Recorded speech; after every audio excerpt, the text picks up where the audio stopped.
hello good evening सम्पूर्ण मित्रले यो मैदाको चाहिँ के हो यो मैदा त यस्तो त हुँदैन है यहाँ जति मैदा फिर्छु होइन फिर्दै जाँदा चाहिँ मैदा चाहिँ यस्तो हुँदै जाँदा सिस अनि यो मैदामा चाहिँ डेन्जर उयो निक्लिँदैछ के प्लास्टिकको जोरी यस्तो निक्लिँदैछ क्या अब मैदा फिर्दा त आटा मैदा त यस्तो नहुनु पर्ने हेर्नुहोस् न यो मैदा मिक्सिङ गर्दैछु है यो मैदा मिक्सिङ जति गर्दै गयो त्यति यो मैदा चाहिँ प्लास्टिक जस्तै अब एकदम तेल हुँदैछ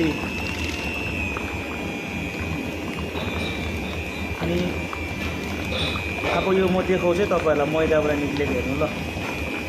यो मैदामा चाहिँ के यस्तो निक्लिँदैछ यो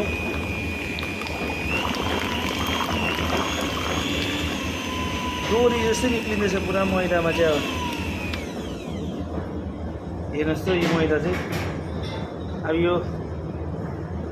मैदा मैले यसो गरेँ होइन यो निकालिदिन्छु यहाँ हेर्नु चाहिँ यस्तो निक्लिँदैछ मैदाबाट त पुरा यस्तै यो मैदा चाहिँ अब यहाँनिर लगेर चाहिँ म तपाईँहरूलाई धोएर देखाउँछु ल यो मैदा चाहिँ यता के हो यस्तो मैदा यता यार यसो आउँदाखेरि यहाँ यसो गर्नु त यसो गर्नु त त्यही यहाँ देखाउनु यो मैदा चाहिँ अब के चाहिँ निक्लिँदैछ मैदाबाट भन्दा चाहिँ तपाईँहरू हेर्नुहोस् यो मैदामा चाहिँ यस्तो निक्लिँदैछ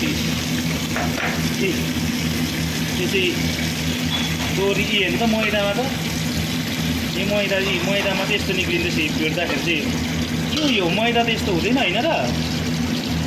यो चाहिँ मैदाबाट निक्लेको साथी हो यो चाहिँ अहिले के हो यो मैदा त मैले पनि बुझ्नु सकेको छु नि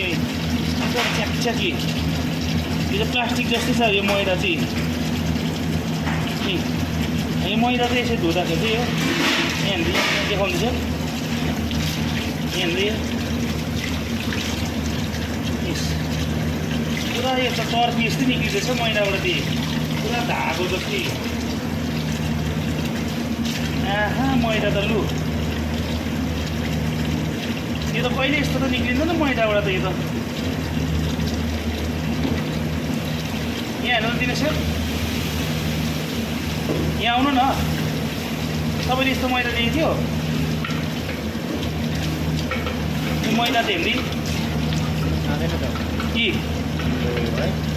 यो चाहिँ अब मैदामा चाहिँ लो है साथी अचम्मै भयो मैदा चाहिँ लो अब यो हेर्ने कि यो चाहिँ